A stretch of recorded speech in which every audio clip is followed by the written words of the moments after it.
J'avais fait cela en riant, mais dès qu'elle fut chez moi, le désir de la posséder m'envahit.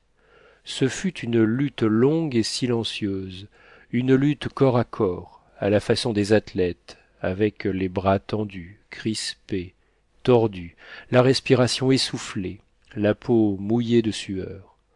Oh, elle se débattit vaillamment, et parfois nous heurtions un meuble, une cloison, une chaise.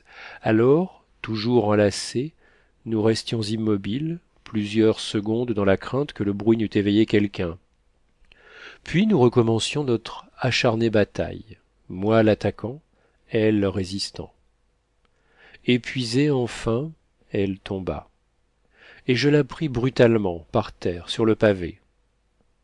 Sitôt relevée, elle courut à la porte, tira les verrous et s'enfuit.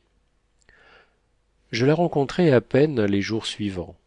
Elle ne me laissait point l'approcher, puis, comme mon camarade était guéri et que nous devions reprendre notre voyage, je la vis entrer, la veille de mon départ, à minuit, nu-pieds, en chemise, dans ma chambre où je venais de me retirer.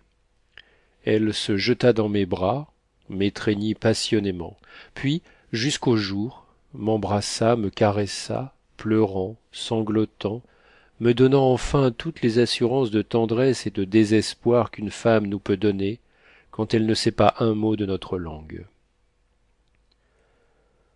8 jours après, j'avais oublié cette aventure commune et fréquente quand on voyage, les servantes d'auberge étant généralement destinées à distraire ainsi les voyageurs. Et je fus 30 ans sans y songer, et sans revenir à Pont-l'Abbé.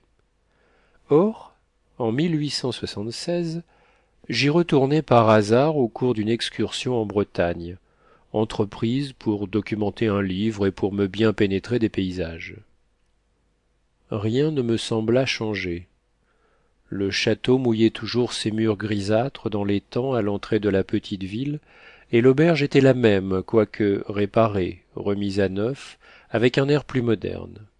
En entrant, je fus reçu par 2 jeunes bretonnes de 18 ans, fraîches et gentilles, encuirassées dans leur étroit gilet de drap, casquées d'argent avec les grandes plaques brodées sur les oreilles. Il était environ 6 heures du soir. Je me mis à table pour dîner et, comme le patron s'empressait lui-même à me servir, la fatalité sans doute me fit dire: avez-vous connu les anciens maîtres de cette maison? J'ai passé ici une dizaine de jours il y a 30 ans maintenant. Je vous parle de loin. Il répondit: c'étaient mes parents, monsieur. Alors je lui racontai en quelle occasion je m'étais arrêté, comment j'avais été retenu par l'indisposition d'un camarade. Il ne me laissa pas achever. Oh, je me rappelle parfaitement. J'avais alors 15 ou 16 ans. Vous couchiez dans la chambre du fond et votre ami dans celle dont j'ai fait la mienne sur la rue. C'est alors seulement que le souvenir très vif de la petite bonne me revint. Je demandai: vous rappelez-vous une gentille petite servante qu'avait alors votre père et qui possédait, si ma mémoire ne me trompe, de jolis yeux bleus et des dents fraîches? Il reprit: oui, monsieur. Elle est morte en couches quelque temps après. Et, tendant la main vers la cour où un homme maigre et boiteux remuait du fumier, il ajouta: voilà son fils. Je me mis à rire. Il n'est pas beau et ne ressemble guère à sa mère, il tient du père sans doute. L'aubergiste reprit: ça se peut bien, mais on n'a jamais su à qui c'était. Elle est morte sans le dire et personne ici ne lui connaissait de galant. Ça a été un fameux étonnement quand on a appris qu'elle était enceinte. Personne ne voulait le croire. J'eus une sorte de frisson désagréable, un de ces effleurements pénibles qui nous touchent le cœur, comme l'approche d'un lourd chagrin. Et je regardai l'homme dans la cour. Il venait maintenant de puiser de l'eau pour les chevaux et portait ses 2 seaux en boitant avec un effort douloureux de la jambe plus courte. Il était déguenillé, hideusement sale, avec de longs cheveux jaunes tellement mêlés qu'ils lui tombaient comme des cordes sur les joues. L'aubergiste ajouta: il ne vaut pas grand'chose, ça a été gardé par charité dans la maison. Peut-être qu'il aurait mieux tourné si on l'avait élevé comme tout le monde, Mais que voulez-vous, monsieur? Pas de père, pas de mère, pas d'argent. Mes parents ont eu pitié de l'enfant, mais ce n'était pas à eux. Vous comprenez? Je ne dis rien. Et je couchai dans mon ancienne chambre, et toute la nuit je pensais à cet affreux valet d'écurie en me répétant: si c'était mon fils, pourtant. Aurais-je donc pu tuer cette fille et procréer cet être? C'était possible, enfin. Je résolus de parler à cet homme et de connaître exactement la date de sa naissance. Une différence de 2 mois devait m'arracher mes doutes. Je le fis venir le lendemain, mais il ne parlait pas le français non plus. Il avait l'air de ne rien comprendre, d'ailleurs, ignorant absolument son âge qu'une des bonnes lui demanda de ma part, et il se tenait d'un air idiot devant moi, roulant son chapeau dans ses pattes noueuses et dégoûtantes, riant stupidement avec quelque chose du rire ancien de la mère dans le coin des lèvres et dans le coin des yeux. Mais le patron survenant alla chercher l'acte de naissance du misérable. Il était entré dans la vie 8 mois et 26 jours après mon passage à Pont-l'Abbé, car je me rappelais parfaitement être arrivé à Lorient le 15 août. L'acte portait la mention père inconnu. La mère s'était appelée Jeanne Kéradec. Alors mon cœur se mit à battre à coups pressés.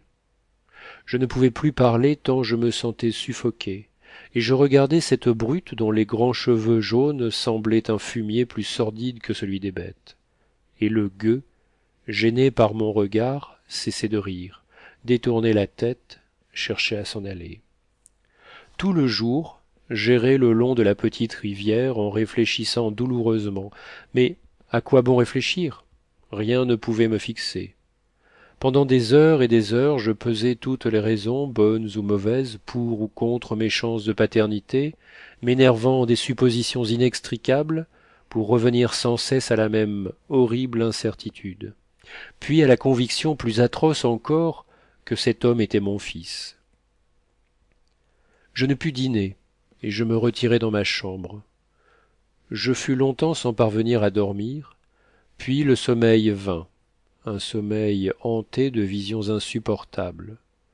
Je voyais ce goujat qui me riait au nez, m'appelait papa, puis il se changeait en chien et me mordait les mollets.